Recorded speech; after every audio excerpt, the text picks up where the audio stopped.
Olá, meus amores, Tiele mais uma vez aqui para a gente dar continuidade nos nossos estudos. Olha aí que coisa boa, não é verdade?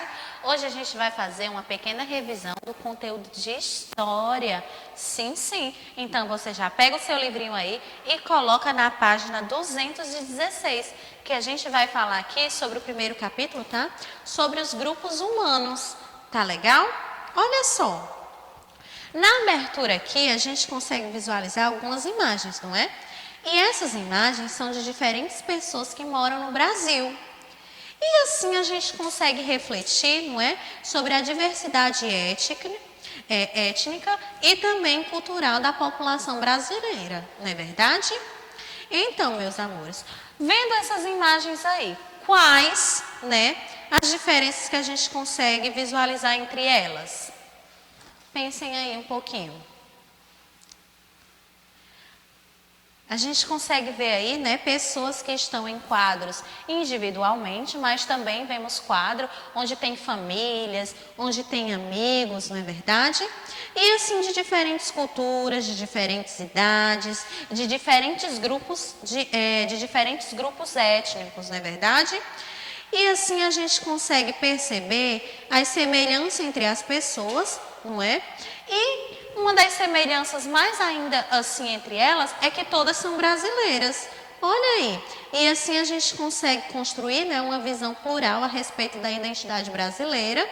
Ou seja, que somos um povo, né, que somos povos formados por uma diversidade de cultura, por uma diversidade étnica, por uma diversidade religiosa, né, e tantos outros pontos. Olha aí que interessante, como a nação brasileira é formada, não é verdade?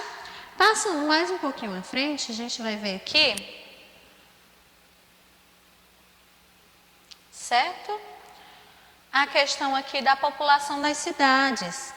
Que é o quê? A população brasileira ela é formada por uma mistura de diferentes povos, como os indígenas, os europeus, os africanos e também os asiáticos, como a Tieli falou, não é verdade? E as cidades brasileiras, elas são formadas por diferentes grupos de pessoas, muitas vezes vindos de outros lugares, né, de outros países, como também, né, de interiores de estados do nosso país, ok? E é bastante interessante a gente focar aqui que São Paulo é a maior cidade do Brasil, certo? E é um exemplo de cidade formada por diferentes povos, porque passando lá pelas suas ruas, não é? Pelas ruas da cidade, a gente vai ver uma diversidade assim enorme de pessoas, de vários estilos, de vários tipos, não é? Muito legal, muito interessante. Mais um pouquinho a gente vai ver aqui na frente, não é?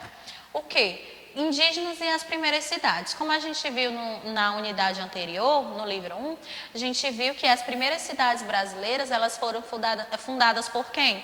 Pelos portugueses. Então, os portugueses, eles chegaram ao território brasileiro, não é? Procurando o quê? Riquezas. E essas riquezas era para quê? Eles exploravam a nossa terra para enviar para onde? Para Portugal, certo? Porém, antes de os portugueses chegarem e fundarem, não é, os povoados e as vilas, já tinha um povo que moravam aqui. Quem eram esses povos que moravam aqui? Eram os indígenas, certo?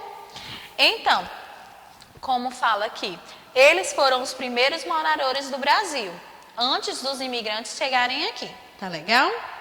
Mais um pouquinho aqui abaixo, a gente vai conhecer um pouco sobre as palavras indígenas.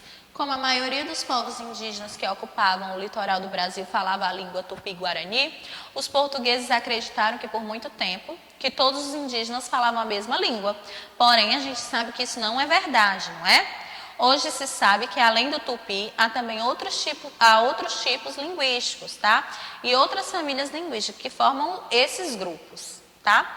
Então, desde 2010, o Instituto Brasileiro de Geografia e Estatística, IBGE, indica que há 305 etnias indígenas, certos, no Brasil. E são falados 274 idiomas. Então, como os portugueses achavam aqui, que a única língua dos indígenas era a língua tupi-guarani, sendo que não é, certo? Cada tribo, cada grupo tem a sua maneira de falar, certo? Tem o seu grupo linguístico. Mais um pouquinho aqui abaixo, A gente vai ver aqui a alimentação indígena, certo?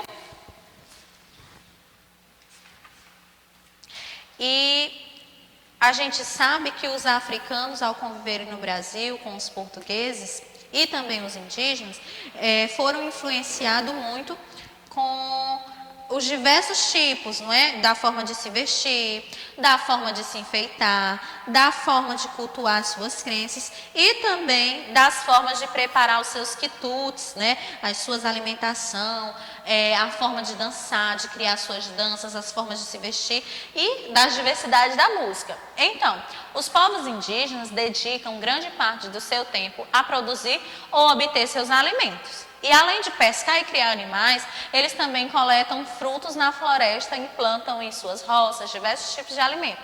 Exemplos desses alimentos que eles plantam lá, temos a mandioca, temos o milho, temos o amendoim, a batata e também outros tipos de alimento, tá? Porém, a imagem aqui está focando somente em quê? No amendoim, na mandioca, na batata e também no milho verde.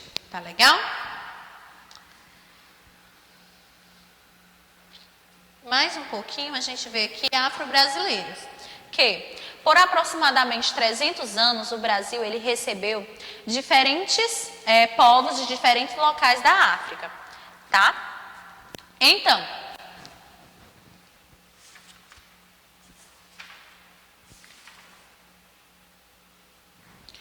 pronto. O Brasil ele recebeu povos de diferentes locais da África, como os bantus, né, os Lorubá e os Mandingas, e o Urubá, aliás. Mas eles não vieram para cá por escolha própria, como a Tcheli já falou, não é verdade?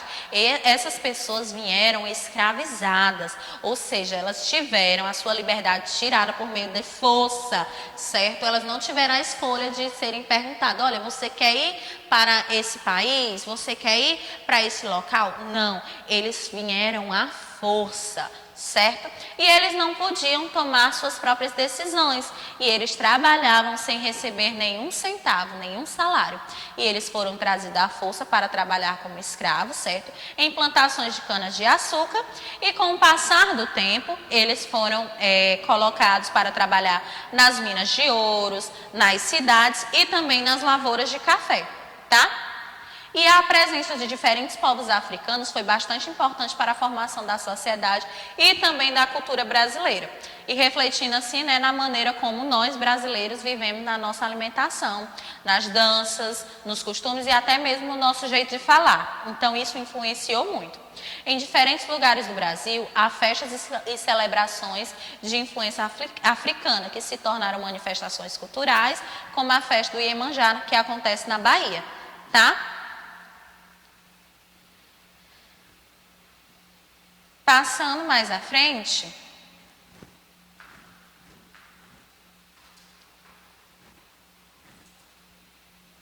a gente vai ver aqui, né, a questão da música brasileira, que muitos instrumentos utilizados hoje na música popular brasileira são de origem africana, como o cuicá, o aforré, certo? E o agagô, o berimbau, tá? E também outros instrumentos. Como mostra aqui, tá legal? Olha aí como são interessantes, não é? E fazem parte da nossa cultura. A gente adquiriu, não é? Então, palavras africanas. Os africanos trazidos ao Brasil, eles foram obrigados a falar o português, mesmo tendo a sua linguagem lá, certo? Do seu país de origem. Porém, cada povo continua a falar a sua língua. Para facilitar a comunicação entre eles, eles passaram a utilizar duas línguas, né, o português e a linguagem deles de origem, tá? Na Bahia falavam o iorubá ou o nagô. E nas regiões do Nordeste e do Sudeste já falava o quimbundo, dos povos bantus, tá? Então já tinha aí duas formas de se falar, né, em determinada região do nosso país. E muitas dessas palavras, dessas línguas, elas foram incorporadas no nosso vocabulário, tá? Essa atividade a gente já fez. Entrando aqui na parte de imigrantes no Brasil. Como você já sabe, né, a gente falou sobre um pouco de imigrantes. E imigrante é uma pessoa que ela sai do seu lugar de origem, de onde ela nasceu, e ela vai morar em outro país E um dos motivos, não é, para sair do seu local é porque em busca de melhorias de condições de vida, para melhorar a sua vida, atrás também de trabalho. E muitas das vezes, na terra natal dessa pessoa, há conflitos, existem as perseguições religiosas, as perseguições políticas, a crise econômica, né, também. Então, esses são os N motivos que levaram a milhares de famílias a saírem, né, migrarem para diferentes tipos de local do nosso país, tá? E assim como parte do mundo, buscando uma vida melhor, certo? E esses imigrantes, eles tiveram uma importância muito grande, pois eles contribuíram para formar a sociedade brasileira que hoje a gente conhece, tá? E um dos imigrantes também, né, vamos dar alguns exemplos aqui, imigrantes que vieram para o nosso país, foram quem? Os portugueses, né? A gente viu que os portugueses, eles foram os colonizadores do Brasil. E eles fundaram as primeiras cidades com os povos indígenas e africanos. E eles são considerados os principais formadores da nossa sociedade. Quem são eles? Os portugueses, ok? Fora os portugueses, também temos quem? Os alemães, certo? Que depois dos portugueses, os primeiros imigrantes que chegaram ao Brasil, há cerca de 200 anos, foram os alemães e suíços. E eles vieram para cá no período de 1818, certo? E os suíços, eles fundaram colônias onde hoje é a cidade de Nova Friburgo, que fica no estado do Rio de Janeiro, tá? E no período de 1824, os alemães chegaram e se concentraram aonde? No sul do país, certo? Onde fundaram lá a colônia de São Leopoldo, que fica no Rio Grande do Sul, tá? E com o passar dos anos, eles foram formando outras cidades, como em Santa Catarina, como Blumenau e Joinville, certo? E que ainda hoje eles preservam a tradição alemã na arquitetura, na culinária, nas festas e também no idioma. Olha aí que interessante, não é? Tiveram uma participação bem interessante, bem legal e muito importante na formação da nossa cultura, tá? Outros povos também aqui foram os italianos. Eles começaram a chegar no Brasil na década de 1870. E nesse período eles tinham como destino o sul do país. E lá fundaram, né, as colônias de Caxias do Sul, Bento Gonçalves e outras colônias também, tá?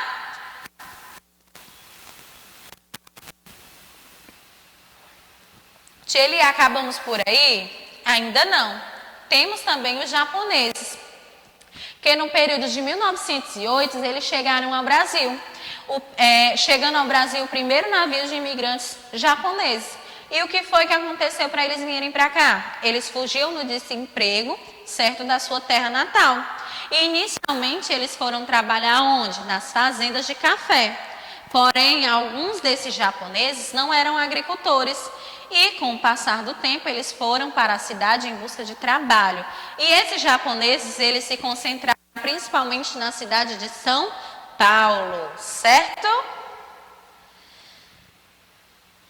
Fora os japoneses, também temos os árabes, certo? Que a maior parte dos imigrantes árabes veio da Síria e também do Líbano, a partir do período de 1880. E eles se estabeleceram aonde? No estado de São Paulo, pois eles preferiam as cidades, pois lá eles atuariam como comerciantes, lá eles ganhariam a vida, não é? Sendo comerciantes. E eles também foram para outros estados, como Paraná, Minas Gerais, Rio de Janeiro, Goiás, Rio Grande do Sul, Maranhão, certo? Então eles não se fixaram somente em São Paulo. Eles procuraram outros estados também para atuarem como comerciantes. Muito interessante, não é verdade?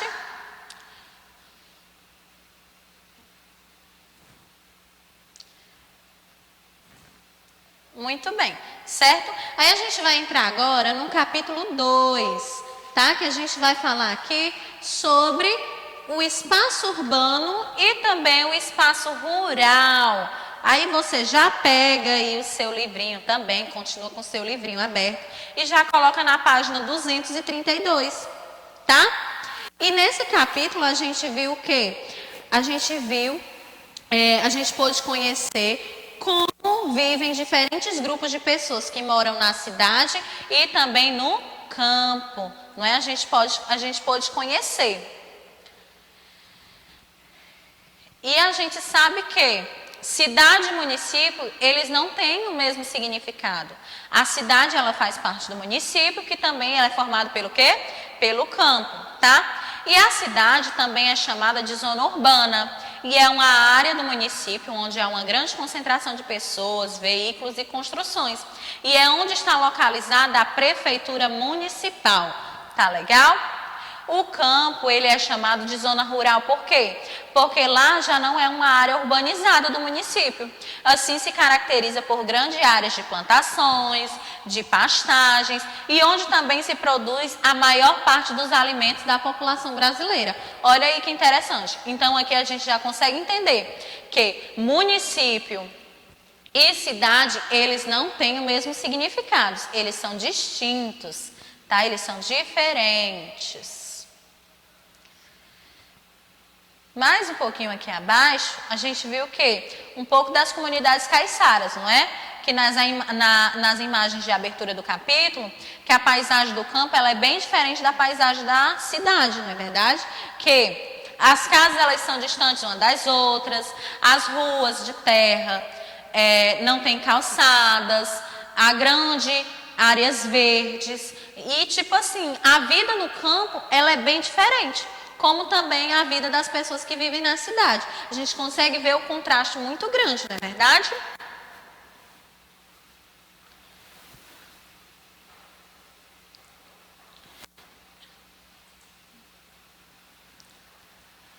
Então, a vida nas cidades, né? Hoje a população do Brasil é na sua maioria urbana e nas grandes cidades que moram a maioria das pessoas. E muitas delas saíram da zona rural, não é? Principalmente da região do Nordeste do nosso país, para fugir de quê? Das secas que aconteciam bastante, da falta de trabalho, não é? E o movimento de sair do campo e ir para as cidades é conhecido como êxodo rural, tá? Então, as pessoas vão para as cidades em busca de melhorias, né? Procurando oportunidades de emprego, procurando oportunidades de estudo, de saúde e também de lazer, pois o campo muitas das vezes não proporciona o lazer que a gente encontra na cidade, tá? Então, existem diferentes tipos de cidades e nas grandes cidades, onde vivem muitos moradores, há um intenso movimento de veículos, assim por todos os lados. E uma grande concentração de quê? De prédios. E principalmente nos bairros mais centrais da cidade, a gente consegue ver um movimento muito grande. E nas cidades onde vivem menos moradores, há mais casas do que prédio. E geralmente o movimento de veículos é bem menor, ok? Passando mais um pouquinho. Periferias e outros espaços marginalizados, né? Nas cidades, as pessoas moram em diferentes bairros. Alguns são bem localizados e têm uma infraestrutura muito boa, bem adequada, como a gente vê, né, exemplos de escola, postos de saúde, o policiamento, a questão da rede de esgoto, né, do saneamento básico bem desenvolvida, água encanada, as ruas são bem asfaltadas. A questão da iluminação, transporte público, então, entre outras características, tá? Porém, existem a população mais pobre das cidades, que já mora onde? Em periferias. E, geralmente, elas estão localizadas bem afastadas do centro, não é? E que não tem muito acesso à infraestrutura que tem aqui nas cidades, em bairros bem localizados, não é? A gente já consegue ver aí o resultado da desigualdade social, tá? Então, a gente consegue visualizar o contraste desses dois pontos, tá? Como mostra aqui a imagem. É um bairro, certo? O bairro do Morumbi, e ao fundo a gente consegue ver o bairro de Paraisópolis. Olha aí o contraste da parte da periferia e da parte da cidade, né, de um bom bairro, podemos se dizer que assim, né, bem centrado, com uma infraestrutura bem boa. A gente consegue ver o quê? Que a chegada de uma grande quantidade de pessoas de outros lugares fez com que cidades como Rio de Janeiro, São Paulo, Salvador Fortaleza e também entre outras cidades, né, crescesse sem nenhum planejamento. E assim, sem ter o planejamento adequado, não se tem moradias adequadas para aquelas pessoas. E assim surgindo, né, as periferias. E muitas pessoas chegaram à cidade a procurar de um lugar para viver, sem condições de morar nos bairros mais nobres e centrais, assim se deslocando, né, para os bairros, para terrenos desocupados, se deslocando para morros ou bairros da periferia mesmo, e assim construindo suas moradias improvisadas. E aí a gente consegue ver, né, a questão da desigualdade social.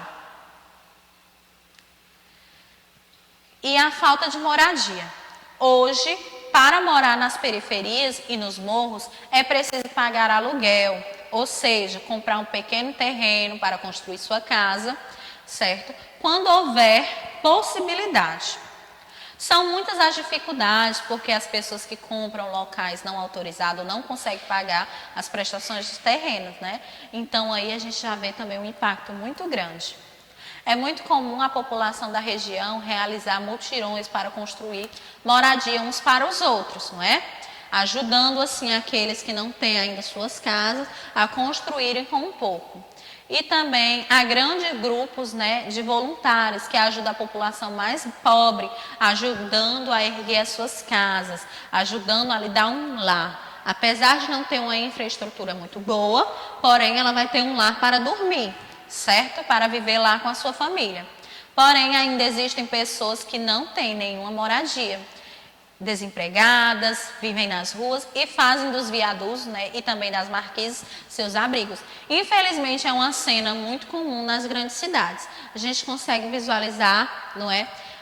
Infelizmente, no nosso dia a dia. Passando mais um pouquinho aqui à frente.